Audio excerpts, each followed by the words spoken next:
नचनिया भैया के भाग गए कि भागतो बारी देखो ये घड़ी 3-4 गो चीज के मुखिया जी गारंटी खत्म हो गए। भोजपुरी के गीत, बिहार के राजनीति, गौनई के नचनिया, लंगड़ अनहर पर तो विश्वास करो ही कुछ काहे कहता नहीं। हम जब देखी ना तो कही ना मुखिया जी हम नरगल बात ना कही। भोजपुरी में कब कौन गायक अपने हिट होके खातिर कितना गंदा गीत गा दी है एक और कोनो गारंटी नहीं खे। कब कौन नेता अपन कुर्सी बचावे खातिर कौन दल छोड़ के कौना दल में ढुक जाई है एकरो कोनो गारंटी नहीं खे। कब कौना ब्यास के नचनिया केकरा ठकैता से अझुरा के केकर दल छोड़ के केकरा दल में चल जाई एकरो कोनो गारंटी नहीं खे। 6 महीना पहले के बात कहता नहीं मुखिया जी, हकीकत घटना हो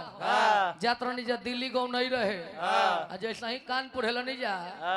एगो लौंगर एक गोर से ना दोनों गोर से लौंगर मुखिया जी दोनों गोर से लौंगर रहुए कानपुर हेला रहने ट्रेनवा में चढ़ुए भीख मांग खातिर जान तो नहीं चलत के तरह रहे ये तरह चल हमारा लोगिया हुए 50 गो रुपया ओकरा के देहो नहीं चाहे तो भाई लौंगर में 50 गो दे दो लौंगर अनहर के पैसा दिहल जाला अब 50 गो रुपया लेके यही तरह दोरिया पड़ले गौए आज दोरिया पर जाके खार होकर सरसराइले भाग गए हमने सरवा लौंगर के भी पैसा देवे लेके नहीं खेजी हमारा विश्वास ना हो मेहरारू कहत रही बबुआ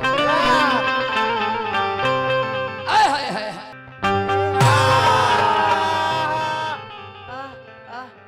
अरे ये बिजली कहाँ गिरी हो? अरे तारा दादा के कॉलेज पर हो चरक जाई के अखिया लूट ए गम छोड़ल बाउर हो जी ई भाव हमरा बेजेंद्र बाबा का 70 वर्ष की उम्र बा आज हमरा गुरुजी कहिले कि चूल्हा बेकार बिना ताव के पड़ोसी बेकार बिना लगाव के मेहरारू बेकार बिना छाव के आ गौनई बेकार बिना भाव के देह बेकार बिना घाव अरे नदी बेकार बिना नाक हो जादो जी बेकार बिना दुकर न सजाव के जादो जी हमें मठा पी के दे बनौले बड़े कहले कि सब दूध जाई गड़खा ममता चाची का डेरा उहे लड़किया कहत रहे बबुआ कि अब की के कोइल कहिया ओइबा बबुआ के पापा मेहरारू कहले कि जी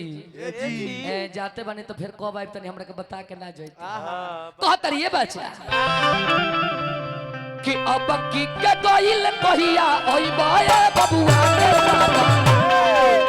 कि ओइबा त काले ओइबा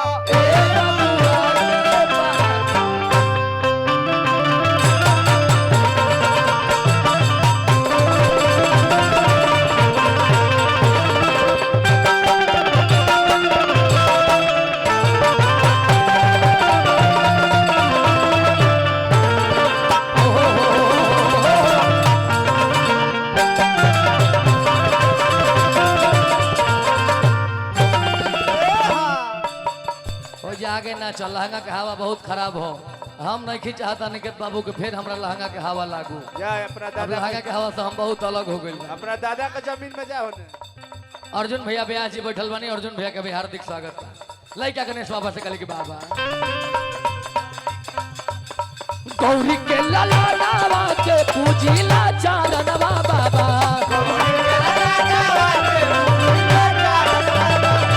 गौरी के ललनावा के पूजिला चारणवा बाबा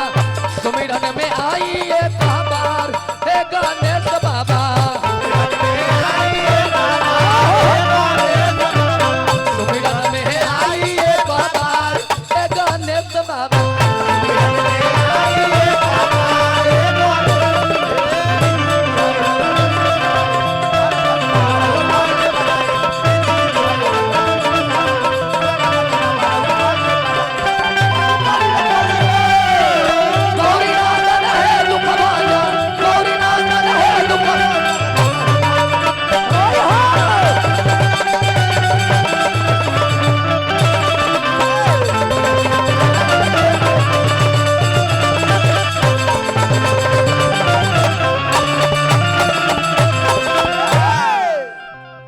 वाह रे भाई लवंडा वाह वाह हम तो ही सोचता नहीं कि 10 गो रुपया के होते निहार नहीं तो तू इतना मेहनत करता रू हाँ। कि उससे 50 दी तो और का कर तू लगे सूत के नाच नागिन डांस सुतियो को नच जला नागिन डांस खूब नागिन डांस लइका गणेश बाबा से कहले कि बाबा ए बाबा रौरा परिवार के विशेषता जाना तानी ए और पूरी परिवार पूजनीय हो हां राम के दरबार में जाई हां तो राम जी के पूजा होला लेकिन उनका माता पिता के कहीं पूजा ना होला ना होला भगवान कृष्ण के परिवार में जाई तो कृष्ण भगवान की पूजा होला उनका पिताजी का पूजा होला लेकिन उनका माता जी के कहीं पूजा ना होला ना होला लेकिन हमारा गणेश बाबा के कैसन परिवार हो कैसा गणेश भगवान के पूजा होला पिता महादेव जी के पूजा होला माई पार्वती के पूजा होला बड़ भाई कार्तिक जी के पूजा होला भौजाई है छठी माई उनको पूजा होला दूगो बबुआ बड़े शुभ ला बहु लोग को पूजा होला गणेश जी का 7 गो मेहरारू बाड़ी 7 गो पत्नी बाड़ी 7 जानी के पूजा होला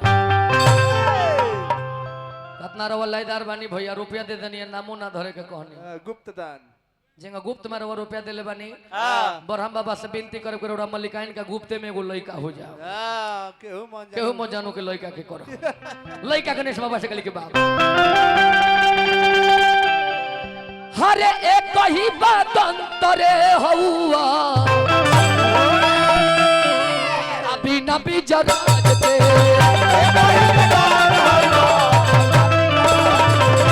एक ही बात अंतरे हौआ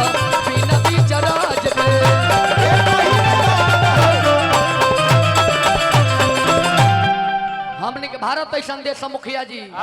जौना देश में चित्र के पूजा ना होला चरित्र के पूजा होला न तो अगर चित्र के पूजा होई तो देवता लोग में सबसे सुंदर देवता अश्विनी कुमार हुए तो वो प्रथम पूजा गणेश जी को होता जबकि रूप उनकर कोनो गणना के नहीं खे पेट बुझाला के आंगनबाड़ी के तसला हो कान बुझाला के धान फटके वाला सूप हो सुर बुझाला के जेसीबी के बोकेट हो तो वो प्रथम पूजा होता काहे कि तुलसी बाबा लिखले बानी कि कर्म प्रधान विश्व करी राखा आ जो जस करही तस फल अरे मनुष्य के तनवा पवल अमोरी बाट गाज दे मनुष्य के तनवा पवल मोरी बाट गाज दे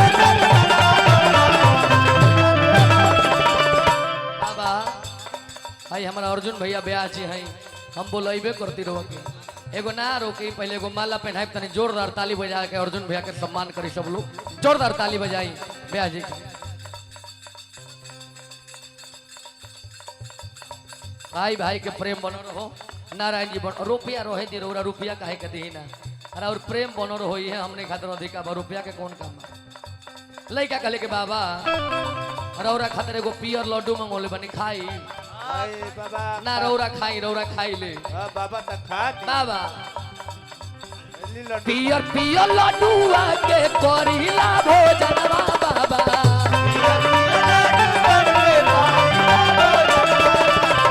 पियर पियर लड्डू के करीला भोजनवा बाबा सुमिरन में आई एक बार हे गणेश बाबा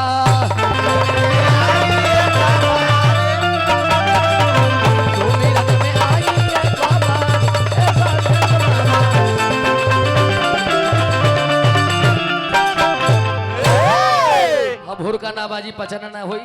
वरुण बाबा का आदेश बा के भाई चैता एगो गा देवे के बा तो मार द मेन को दो